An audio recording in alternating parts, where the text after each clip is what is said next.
Maybe you can make a video about what Hoyo Games should do to fix their game. For example, what should ZZZ do in 3.0 to not be a disaster? I don't care. I don't give a shit. Your parent was banned in my chat? Oh, you're banned too. Alrighty, ladies and gentlemen, it appears that Wuthering Waves Glaze is back on the menu. Yes, it's a pretty easy dish to serve when all you can see is good stuff going on. Specifically because, well, as we all know, the Cyberpunk collaboration is coming out and it is shaping up to look like, well, the best collab in gacha history. Aside from some of the astroturfing, some of the naysayers, and of course some of the misinformation spreaders that are coming to this game from across all the four corners of the gacha community. Despite all of that, it's pretty clear that the game is on top. It's pretty much the only gacha that people are talking about right now, and so naturally, there's going to be a lot of people shitting on WuWa, but there's also going to be people that are, well, simply saying the truth about it. And I think that Now is one of the truth sayers over here. With this video, Wuthering Waves is a huge wake-up call for your gacha. And I think now is the most appropriate time ever to use the term wake-up call, knowing just how catastrophic the space is going to look in the next couple of weeks when this collab actually drops and people get to see what quality looks like for the first time. So without further ado, let's go ahead. Let's get right on into this one and see what Now has cooked up with this wake-up call. After gacha break the mainstream in 2020, it creates one issue. Everything looks the same. Without realizing, industry has been stuck in a loop for years because being familiar feels safer than being different. New titles are doing what other gacha are famous for. Until 735 days ago, Wuthering Waves make things make sense. 735 days ago? Bro's going all the way back to like the fucking CBT, bro. I didn't even realize it was that long. Again, they experiment, they fail, but somehow they landed on the second anniversary with more than just surviving. So how did Wuthering Waves reach this level of success in this hyper-competitive market? It's by actually putting work into shit. I think this is kind of like the main thing a lot of people have realized. Good golly gee, it's been a while since you've seen like legitimately high quality game modes, like high quality features and like high quality developers for a game. Like all I really need to look at is what other developers are doing to know that WuWa's a lot better. For example, look at NTE's story writing and animations. I think those are easily the weakest points about that game. The story, the pacing, the NPCs, the design, and then the animation team, right? For like the characters and all of that. It's wild that NTE is 2 years older than WuWa, and then their character kits and animations look like they're 5 years older. It looks like Gion, the 2024 release date 1.0 limited unit, looks 30 times better than anything in NTE. I'm not even joking. Can anybody in NTE even compare to WuWa's launch male unit? And it's on a better engine too, right? Better engine, Unreal 5 versus Unreal 4. I don't really know, man. It's rough, right?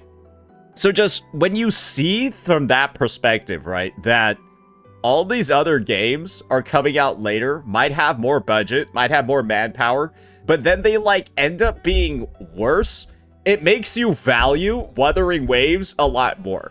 I think people think WuWa's better now than in January when 3.0 came out, because people get to see the abject failures that are games like Arknight's Enfield, right? For example, this dog shit piece of shit dog ass game. Terrible. Dog shit. I don't know how many times I could say it. It's really fucking bad, right? This came out on January 22nd. 125k peak viewers because they paid for so many sponsored ads. And now it is at literally 1% of its original numbers. Like, this is literally 1%. Literally 1%. This is what happens when you throw money at a problem. You throw money at a gacha launch instead of making a good game. And then people see that Wuthering Waves, compared to Enfield, is actually legitimately a good fucking game. And they're just like, wait, but this one has so much more hype. This one has so much more... Dude, it hit 43 viewers. When you go from 125k peak, 125k peak viewers down to 43 in less than 5 months, yes, your game has fallen off real hard. And it was probably a really bad fucking game in the first place. I don't know how else you can mince this. I was right the whole fucking time. This thing is dog shit. Anyways, that's just a little fun bit over there for AKE. Don't worry, we'll have some other games coming up real soon that will share some of that limelight. It's not 1%, it's 0.1%. You're right. It's 0.1% of its original viewers. My bad. I don't even like. Hey guys, this is why I'm not working at NASA. I'm bad at math, even though I'm Asian. Surprising, I know. Developing perspective, there's a term called fast follower strategy, where developers take already proven formulas and repackage them for a growing audience. You want to know a game that didn't do this properly? Now over here is talking about when you take features from older games and then combine some of them together to make something that's good. WuWa, for example, took a lot of the bits and pieces from older titles like Genshin, but then just made all of them better. Right? Made it so that you could claim materials, right? Any day of the week, blah, blah, blah. You can run up walls, do all that shit. You want to know what Enfield did? They took all the stuff from older games, from like 2015, 2010, kept them the same or made them worse, and then released Enfield. Enfield basically is an amalgamation of every single outdated, giga predatory, player unfriendly, universally hated gacha game mechanics from the worst parts of history and then put them all together. Bro, it's like they were trying to create the most optimal supervillain.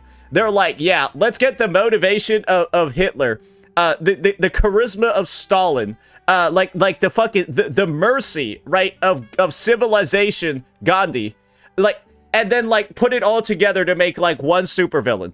And that's this game, where they have like fucking expiring pity on every single banner, where they have expiring polls on the expiring pity.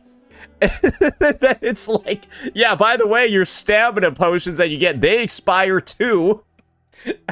Dude, it's dude, why do you think nobody plays this game, bro? Why do you think nobody plays this game? You feel actively punished every time you do that. That's why everyone quit. There's no other rhyme or reason about it. Everyone quit the fucking game. In gacha industry, this became extremely common because familiarity makes games easier to approach for new players, and it also shifts player psychology from "is this game actually good" to "who does it better." Exactly, and that's why I will never give shit to a developer for copying the same exact currency numbers as Hoyoverse. Why does it matter to me at all whether or not they like have like similar pity numbers, similar currency numbers and stuff like that? Great. You want to know another system that uses similar numbers? Yeah, it's called like the dollar. Yeah, there's a reason why most fast food hamburgers all cost the same amount, guys.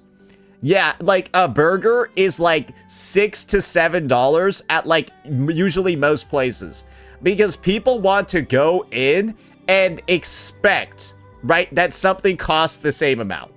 Or no, this is a better one. Not even burgers, sodas. You go to any store ever. It could be a soda from one manufacturer. It could be a soda from a completely different one, right? Like diet, like Pepsi versus Coke. They're both wildly different developers, right? Or manufacturers, but both their drinks will typically cost the same thing. They'll both be like $1 to $4. I don't fucking know. Whatever it is, they're both gonna cost the same at the store.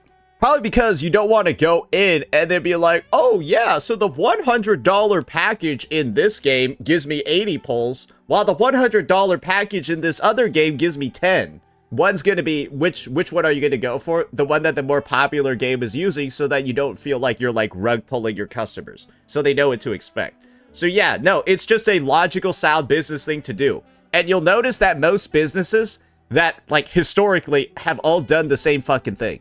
Like, who's that motherfucker that made the car first? My boy Henry Ford. I think. Guess how much his car costs? What did the other competitors' cars cost in comparison to? Probably around the same price to be competitive. But here's the thing, over time, that strategy creates its own problem.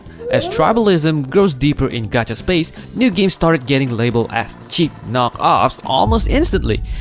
The easiest way to get past that label is to just make your game the best one. And worse, copying an already established ecosystem rarely leads to the same success because players don't abandon years of progress for something that feels almost identical. And that's where the real limitation of this strategy begins to show and where Wuthering Waves take a different direction. And this is where I think NTE is going to suffer a little bit. Because I don't think they innovated enough on their core gameplay. Specifically the combat side, which is kind of like the main... Basically, NTE feels like a bunch of different fucking minigames put together. And the novelty of those minigames has to disappear quickly because they're extremely surface level fucking minigames. But then the combat also feels incredibly surface level as well. The entire game feels like a shallow experience where it just takes bits and pieces from titles that you've played before. And then the combat just really feels like Wuthering Waves / Genshin light. It feels like you've already done everything you're doing in the game before. And I think that's why it was so hard for me to play it longer than like a week. They focus on delivering an actual experience. And here's the thing, when we talk about experience, many people will usually mention the in-game side of Wuthering Waves. The combat is impactful, exploration feels smooth, and etc.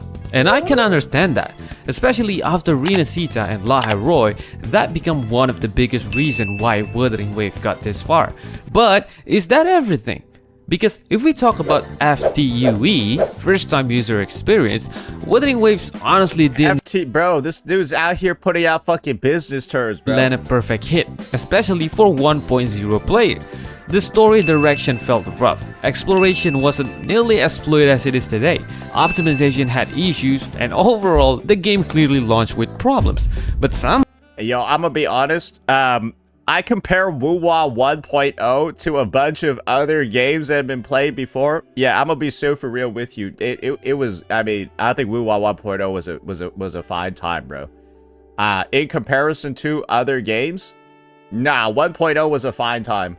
Somehow, people stay. You stay. Why? If 1.0 was legitimately that bad, guys, it wouldn't have retained any players. Do you want to know a game with a bad 1.0 that didn't retain any players? This is what a bad 1.0 actually looks like.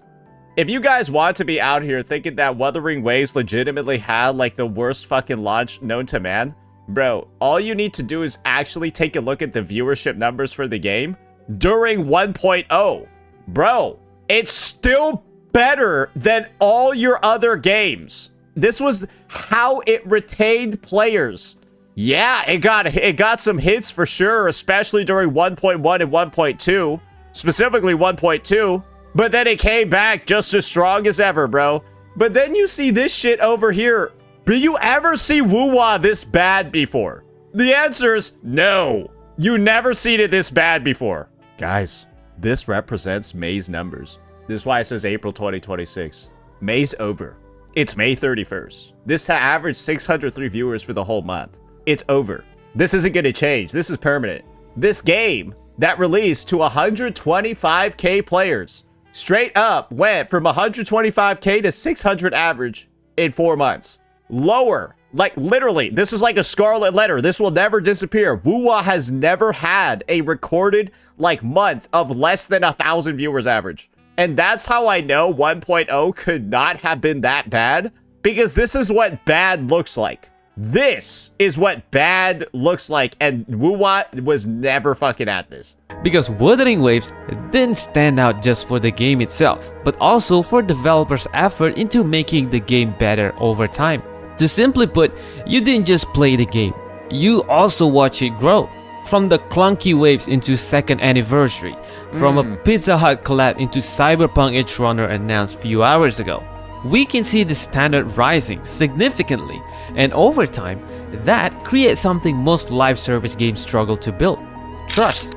You can see many gacha games out there keep fixing their game, but never listen to what players wanted and slowly lose touch with what made people invested in the first place. Yeah, no, I mean, that's a very, very, very fair thing to say. I don't think anyone expects Kuro to, like, massively fuck shit up anymore. I think they kind of expect that everything that's gonna happen is good, and usually it's only just, like, mild disappointment when they don't do something. That's kind of like it. Kuro managed, but there's nothing in WuWa right now where people are kind of just like, oh my gosh, this needs to be fixed immediately. It's fucking unplayable, broken, legitimately bad. The worst thing that we have in Wuthering Waves right now is definitely the old units sucking dick. Can I be that mad about the old units sucking dick when Kuro Games has intentionally not reran a single fucking one of them for like over a year? Like, realistically, the only people that would like actually be ruined by this are the people that like somehow only have old units on their account and like nothing else. And they literally just like can't clear. But that's such an odd subsect of the population, because if you've just been like keeping up with the game, you haven't been even able to pull the old units. So like theoretically, you can't really even be running into the issues of them not performing properly because nobody has them. But if you're a returning player, then like, yeah, sure, I guess, right? But how many of those people are there, bro? Sure, we could talk about the fact that they exist, but is it like a legitimate concern? It's like talking about the people that are fucked for the Cyberpunk collaboration.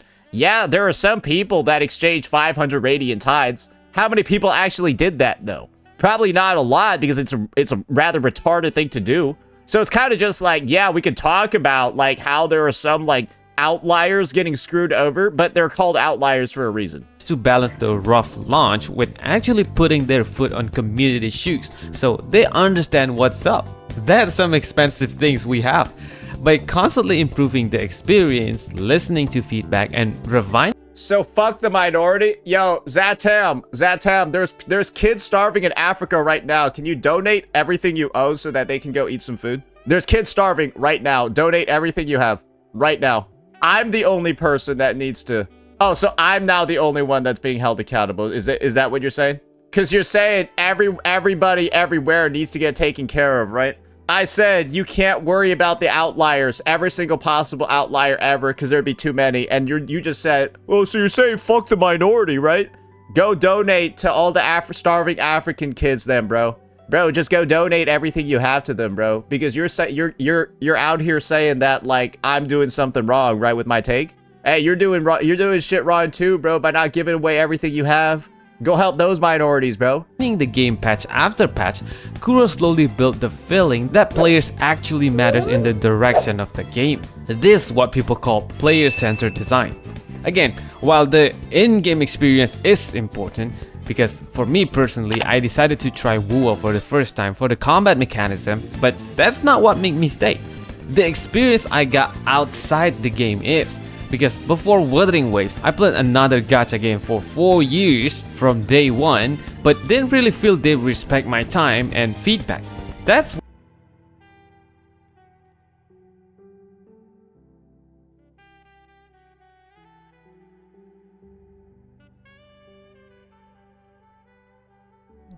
I wonder what game he's talking about, guys. I wonder what game this guy is talking about. why I think Wuthering Wave got this far, not just because it's new. I think he has to be talking about Cookie Run Kingdom. It survived because it understood something many modern gacha games ignore. Experience itself creates identity. Kuro didn't blindly chase what makes other titles success. Instead, they focus on understanding what makes most gacha fail. Because while many titles designed to feel comfortable, Wuthering Waves was designed to feel satisfying. They quickly adapt to what the community will enjoy, then build the game around enhancing that experience even further. I think the main thing that kind of puts everything together is the fact that WuWa doesn't feel like there's a bunch of unnecessary like fat and garbage attached to it. I think the main thing is that there's constantly like a reason to replay it or come back to it because the story actually progresses. I think that's the big part. One thing about like Genshin, Honkai, and ZZZ is that Hoyo has this philosophy that they only have like 3 good months in a year. Yeah, maybe 4. 4 months of like good story progression events, and then it's like 7 to 8 months of just garbage. Like legitimately, they're just like, yeah, let's make content, but just make it bad for 8 months of the year. I don't get it. I like don't get it because there's so many bad patches in the Hoyo games where they make like the first 3 versions, right, of like a new like 1.x or a new X.0 patch. They make the first like 3 or 4 chapters actually relevant, and then they put in a bunch of literal garbage for the next 5 versions. 3 to 4 patches of relevant story, then garbage for 5 or 6 versions in a row. And WuWa, I think at most you get like 1 fillery sort of patch, but then even the fillery sort of patch, the 1 of 4 that you get, it's still story relevant. Think about it this way, guys. At this point last year, do you know where we were fucking at? Bro, we just finished Avenolium. We just finished Avenolium, and we were about to move on to Septimont at this point in the year. The way I see it, they didn't just try to make a gacha, but an actual content that you can enjoy even if the gacha element was removed from it. And that's the thing. Because there's actually a story that occurs, and it's not like these repeated patches of like time-limited event stories, right, that Genshin does, or it's like those filler adventures that HSR does. Hey, think about it this way. I bet some of y'all really like the Bella Bog Museum and the ghost story adventures with Ho-Oh. That's filler. That's just goofy filler stories, side stories that have no relevance at all to the main plot. Not like HSR has a main plot anyways, so honestly, the side stories are really the main story in that dog shit game. You can kind of see, right? When you start doing more and more of these like filler event stories instead of like main story stuff, well, those are like the feature events of the patch. Genshin does these temporary stories all the time. WuWa really has mini games sometimes, or like combat events, but they don't really have story in them. Like the tower defense shit or Phantasma Dreamland, Genshin would have made a whole fucking story, like a whole 1 hour, 2 hour story surrounding that shit. And I'm not just talking about better scenery or better character model, but something you will appreciate after you actually get into the game. I will just take combat as example. Even years after it launched, combat still feels like the center of the game's identity. I mean, in 2026, good combat in gacha is not rare, but the impactful one is. Moreover, back then, most titles only relied on build, while the rest of the mechanism is just a minor addition. And I think it's telling that Wuthering Waves was released in May 2024, and there isn't a game that has come out yet where the combat feels better. Yeah, I think that's a little bit telling. And now we can see, instead of turning every character into simple animation for bigger numbers, Wuthering Wave makes you actually understand how a character works. And one thing, bro, that I found to be so unsatisfying in Endless Zone Zero is that, bro, it's not clear when you should be switching your character in ZZZ. Or, sorry, not ZZZ, in NTE. Bro, it's like, I feel like actually the intended role of some units is for you to like play them like a Genshin character, but then some of them you're not supposed to. And it's just like, it feels goofy that they have Concerto, but then you don't even fill it up on some of the characters. Let's not talk about Imeth or other newly released unique. Even Dungeon is not an easy character to play with. There's a system you need to understand for a better result. Moreover, with the new Toon Brick system, it just adds more. Alright, mods, permaban Zaytab. He just wrote this gay-ass, like, fucking full-ass paragraph, stupid-ass message. Just permaban him. I'm not reading that shit. More thing for you to manage. The skill ceiling is not just about swapping in and out. But there's like out here like talking about moral grandstanding over starving African kids. Just shut the fuck up, bro. Like, holy fucking shit. Jesus Christ, you have to be like 10 years old. Like, there's no fucking... I'm pretty sure you're like 10 years old. Yeah, you're too young to even be in my chat. Just get banned, bro. When you get the grip, everything is paid off. Dodge, parry, even small movement feel rewarding. That's why people who already quits the game often still say the combat is insanely good, because it left an impression. I mean, in modern gacha development, creating something completely original is almost impossible. WuWa's combat is so groundbreaking and so good that you're gonna have a bunch of other games like NTE, potentially Rewinding Cadence too, right? Be judged on how similar their combat is. And that's one of the issues where if it's too similar, like how NTE's is, and then it really misses the mark on the fulfillment, it really will just have the label of WuWa but worse. I don't know how else anyone describes NTE's combat except as just WuWa but worse.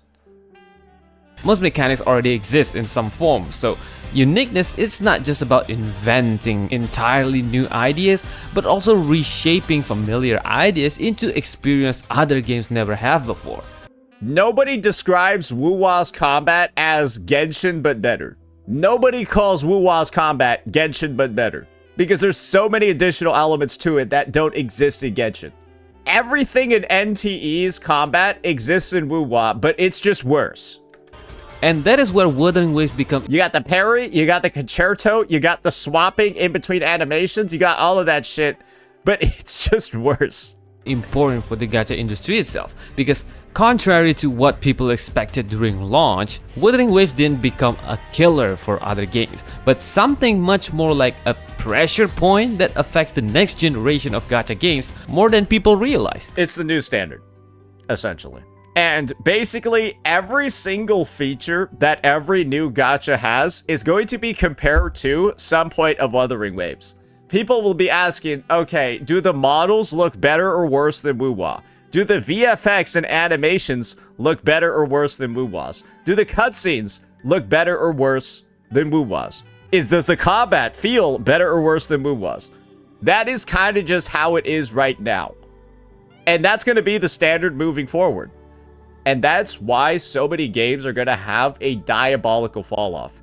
Because one element that I didn't even talk about yet, but you probably already know is true, is another comparison that's going to be made. And it's outside the development of the fucking game. Does the gacha feel better or worse than WuWa's? And guess what, guys? A good gacha is not enough for people to keep playing a game. All you need to take a look at is Neverness to Everness to realize that. Because NTE has a very, very, very good gacha. Nobody can deny that. It's got one of the best gachas ever. But guess what? It is also falling off at the same exact fucking levels as AKE. NTE just happened to come out like 3 months after AKE. So it's got like a little bit of a buffer still to go.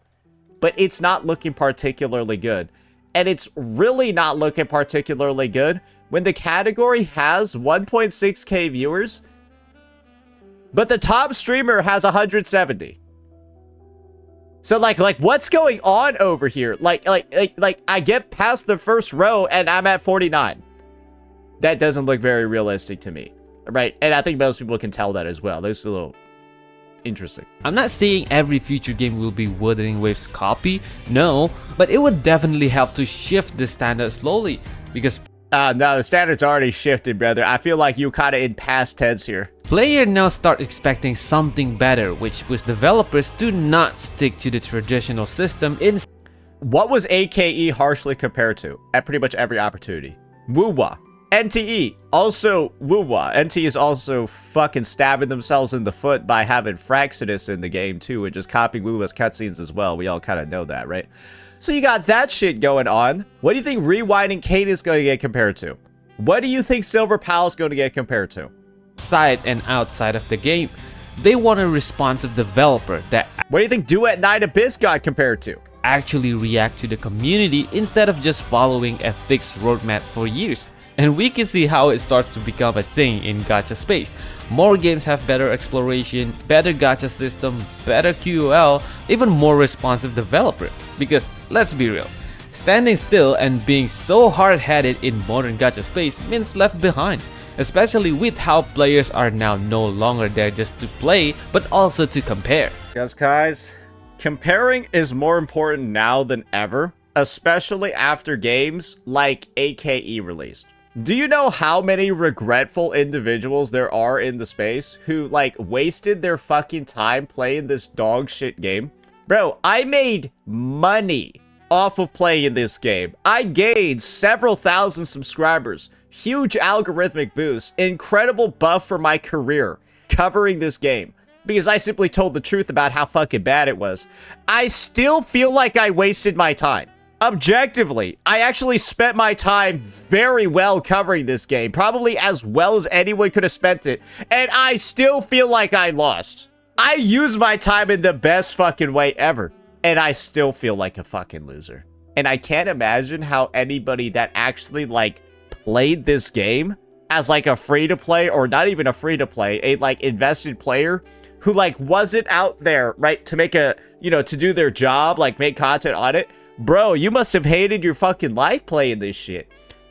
Bro, it was hard for me to play this knowing I was getting paid to play it. Imagine doing this for free, or imagine paying money to play this game by, like, buying the monthly pass or any of that shit. Oh, no. What I'm trying to say, Wuthering Wave didn't get this far just because they're new than some other competitors, but because it broke the old loop. They choose identity over familiarity, which is what gacha space needed at that time. Not only it creates name for themselves, it also forced the entire gacha space to realize doing the bare minimum is not an option. The newer gacha games are now trying to come up with something new. And they both failed. Guys, I feel like gacha is now a very, like, scared market. It has to be after seeing AKE and NTE faceplant into, like, the fucking ground. Every time we see more unique combat. There are probably some individuals, like, at Rewinding Cadence, Silver Palace, blah, blah, blah, that are, like, really on the lookout. At exploration, ability, even the QoL we rarely see back in the early days of gacha competition. Again, it's not new, but it shows that market keep changing every time. Too many gachas right now? If you think too many gachas is a problem, you should probably be more wary about NTE and how they're using AI. Because, bro, if all they're doing is just feeding prompts of like, hey, can you take this WuWa shit and just make it worse and then put it in our game? Because, like, they had to have been using some AI for all their Fraxinus stuff, right? Like... Because at the end of the day, people stay for... And it's just like, hey, are we going to be on board for them just shitting out content using AI and it's just literally garbage? That looks like WuWa got fed into a prompt. For what the game has become, not for what it was. But what do you think? And when the issue is that there's too many gachas, do you want more slop? You want less slop if the problem is that there's too many gachas, right? Because these people are taking shortcuts, making the games fucking bad to just shit out the content faster. Do you think Wuthering Waves is a wake-up call for gacha community? Let us know in the comment section. Yes, it is. They've already woken up, bro. And I think the biggest issue, or the bigger issue, is more realistically how other gachas have failed completely. I think NTE and AKE are without a doubt, they had much higher expectations than what's going on right now. And the fact that these two games decided to take on like the, hey, let's pay thousands of dollars in sponsors for people to pretend to play and like our game. That didn't work when AKE did it. So I don't know why NTE had the big idea to do the exact same fucking thing. When now all people think is that AKE literally tried to pay to win their launch. Refresh the page. Oh damn, they got about 40 more fucking viewers, bro. Gacha devs should probably be very, very, very wary moving forward. Are we gonna end up as the next AKE? Are we gonna end up as the next NTE? We're out here. We gotta make sure we're on our A fucking game, that the game's actually play tested. We can't just like I'm scared for the next title. Because if it ends up like this, brother, there's a lot of people that are going to get laid off moving forward. I think AKE overall was good for the space, but it just shows you how rapidly fast the space is shifting. A lot more grifting nowadays, a lot more recognition of grifting, and of course, recognition of actual quality in the process. Because I think it's becoming a lot more slop-oriented, and that makes somebody having the ability to navigate the slop, it's a lot more important. So, yeah. Excited to see, not really excited, just wary to see how the space develops further. But awesome video from the Owl over here. Let me know what you all thought. Peace out.